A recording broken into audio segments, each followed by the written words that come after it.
nonsense, man. Piers, You're talking as nonsense. your dick is so much bigger than my dick, as your dad is so much bigger than my dad, and as your television program is so much bigger and better than mine, I'll say goodnight to you because I have rather more wholesome people. Your dick may be bigger than mine, George. Your dick may be bigger than mine. 3rd of May. Your show may be bigger 7 than weeks mine. ago. But I'll tell you what, Piers, you're a busted flush.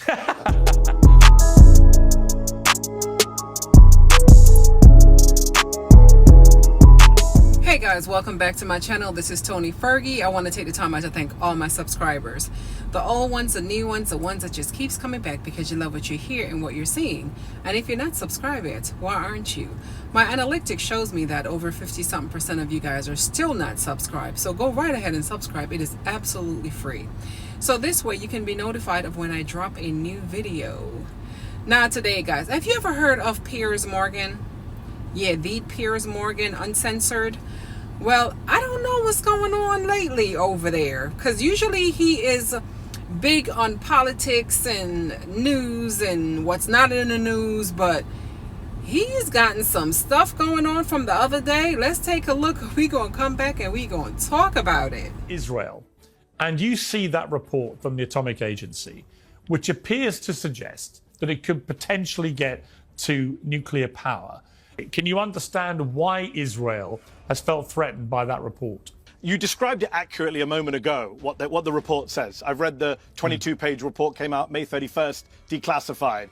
But on Friday, I was disappointed to see you tweeting about, you said the report exposes an imminent nuclear threat from Iran, which could justify a preemptive strike. What we saw on Thursday night from Israel was not a preemptive strike. It was a preventive strike, which is illegal under international law. And that IAEA report does not expose an imminent nuclear threat. It says what you just said it says. It says that they haven't been cooperating very well. It says they're... And that IAEA report does not expose an imminent nuclear threat. It says what you just said it says. It says that they haven't been cooperating very well. It says their level of cooperation has been, quote, less than satisfactory. It says that they were working on some kind of military program pre-2003, which is what US intelligence has also said. Those are all bad things, Piers. You and I can both agree those are bad things, and Iran should not be doing those things. And the IAEA board voted to say they're in breach of their obligations. But that's not an imminent nuclear threat. The report does not say Iran poses an imminent nuclear threat. Your tweet was wrong. Well, when it says 60% enrichment of uranium, it's the next stage. Yeah. Panel. No, but it can be weeks, months, a year, whatever, to take it to another stage and create a bomb. So let's find more agreement between us. Yeah. I agree. That is capability, right? They have enough highly enriched uranium to build up to 9 bombs, I believe. They have 400 kilograms of uranium. So that is an imminent threat if it's in the wrong hands, right? We can agree on that. No, it's not. No, but why not? No, because unfortunately having a civil nuclear program is totally fine. Having enriched uranium is fine. The issue is if you weaponize it and have a weapons program. And Tulsi Gabbard, radical Islam, Donald Trump's director of national intelligence said in March that the U.S. intelligence community's consensus view is that Iran is not building a nuclear weapon, does not have a nuclear weapon, has not authorized a nuclear weapons program. The IAEA, Piers, in that report, you must have seen the line in their summary, said there are no credible indications of an ongoing, undeclared, structured nuclear program. Even the IAEA says there's no nuclear weapons program. Their boss, the IAEA chief, Piers, said last week, you cannot attack nuclear facilities in Iran. So, no, it's not an imminent threat. And under international law, Piers, this is the key point. If a weapon is a year away, you cannot say we're under imminent threat. That does not give you a right to self-defense. Otherwise, everyone in the world would go around just bombing people. You and I have rejected the Israeli bullshit argument now in Gaza. You don't believe what they're saying about Gaza. I don't know why you're believing them on this when you were rightly calling out the bullshit from the UK and the US in 2003 over Iraq. Saddam Hussein was not an imminent threat, and Iran was not an imminent threat, and Israel attacked them illegally last week while there were nuclear negotiations going on, Piers. One last point. If Israel cared about stopping a nuclear weapon, you would go back into a nuclear deal that prevents Iran from a weapon. And guess who they killed on Thursday night? Not just generals, Piers. They killed Ali Shamkhani, the lead nuclear negotiator who was supposed to be in Oman yesterday with the Americans and who went on NBC a month ago and said, we're very close to a deal, we're willing to give up highly enriched uranium. Trump did say, but hang on the deal, Trump said, look, you've got 60 days, right? And Israel attacked on day 61. In other words, they gave Iran the chance to negotiate. Well, that is what Trump said.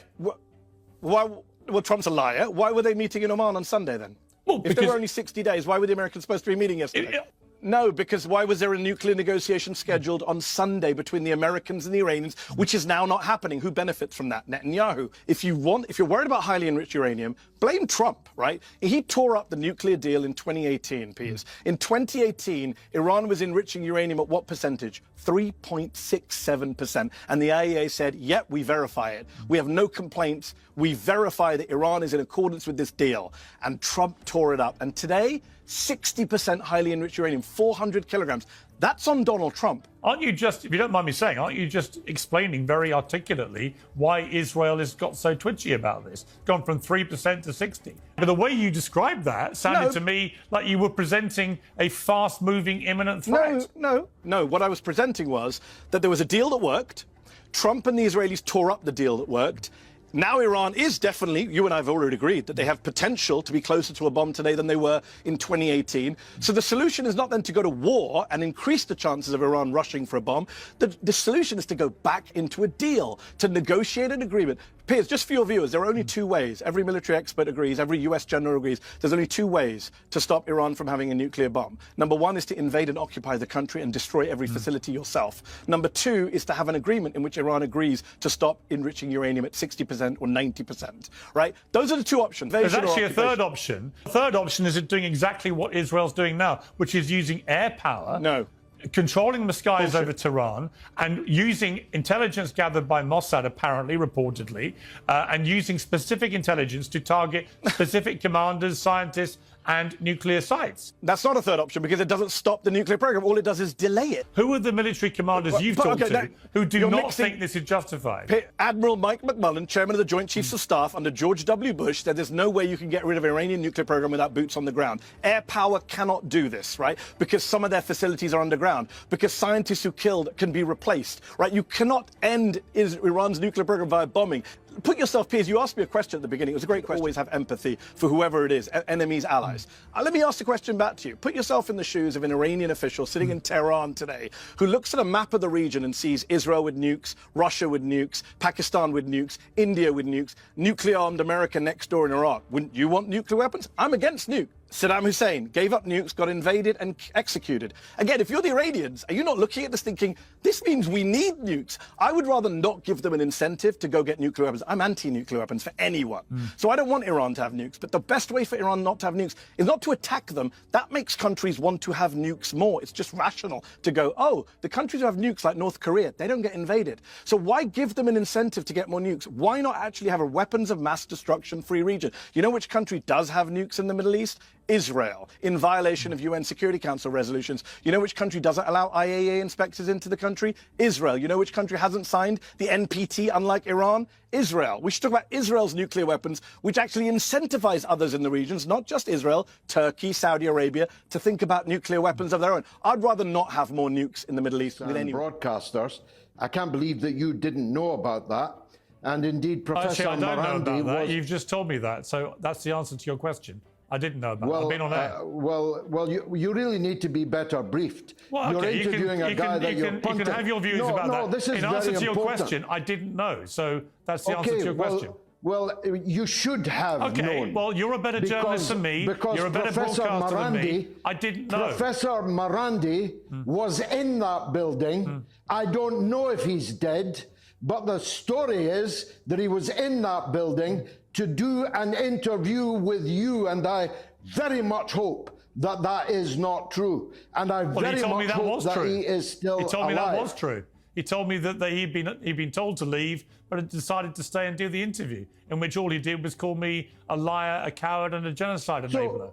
So you did know about the bombing of the Iranian TV station? No, there was no bombing going on when I interviewed him, obviously, or I would have stopped the interview. Piers, there's mass casualties. Yes, George. In the you Iranian asked me TV if I knew station. it was going on when I interviewed him. I didn't. Well, it's a disgrace that you did not know. Well, I didn't, or I would have stopped. Because you might have been able to ask. If I'd known, I would have stopped the interview, obviously. Well, this is going to grow and grow as an issue, Piers. You may very well be in difficulty here. I won't be in any difficulty at all. Why don't we get on with the interview? One thing you did know is that Israel has scores, if not hundreds, of nuclear weapons. And you did not mention it. Why is Israel allowed illegally to hold scores, if not hundreds, of nuclear weapons in defiance of the law, uninspected by any agency in Dimona? And reports today from Dimona are that they are currently modernizing their nuclear fleet. Don't you think that would have put in a better perspective this issue of nuclear weapons? The reason I know you know it is because the brave Jewish whistleblower Mordechai Vanunu, who blew the whistle on Israel's nuclear weapons, came first to the Daily Mirror and was betrayed by your enemy and mine, Robert Maxwell, to the Mossad, and then spent 22 years in prison in solitary confinement, and turned up in the courtroom with his jaws wired together like Hannibal Lecter, so he couldn't tell the courtroom what he'd told the Daily Mirror. Finally, the story appeared in Andrew Neil's Sunday Times, but only after Maxwell had betrayed him to the Mossad. So this issue of nuclear weapons, according to Tulsi Gabbard, Iran is not seeking to build a nuclear weapon. Why would you believe them? February. Why would you believe them? Well, I believe Tulsi Gabbard. But why do you believe Iran? No, I'm believing Tulsi given that Gabbard the atomic here. agency, I'll come on to Iran. Given that the atomic agency, why do you want to hang on, dodge Tulsi enough Gabbard? talking. You've talked and talked and talked. Let me get a question in. The atomic agency, as you know, brought out a report in the last few days. It made it clear that Iran had lied, obfuscated, denied access, not allowed enough inspections, and that it now got uranium enriched to 60%, which is a massive stage forward from where they were at 3% a few years ago to now 60%. And the move from that to being able to create a nuclear weapon is actually much closer and therefore more potentially imminent as a threat. And I'm just curious why you would trust Iran as far as you could throw it, the regime, not the people, the regime, when they are clearly accelerating their nuclear program, clearly accelerating their enrichment program. Piers, why would you not be concerned about that? Piers, I trust Tulsi Gabbard, Donald Trump's director of national intelligence. You do? Don't you? Well, Don't you? do? I'm surprised you Guys, do. I'm sorry. I know you're expecting me to give a review on this, but just about everybody knows you can't give too much of anything and say too much. But I need you to leave your comment below of what you guys think. Is Piers Morgan losing his touch? Is he losing touch of reality? He is not getting the details that he needs prior to a show, or he just chooses not to, or he's pretending not to. Anyways, y'all, leave your comment below. Let me know what you guys think. Please like, share, subscribe, and you guys know Tony love and appreciate y'all. Have an awesome, wonderful, magnificent day.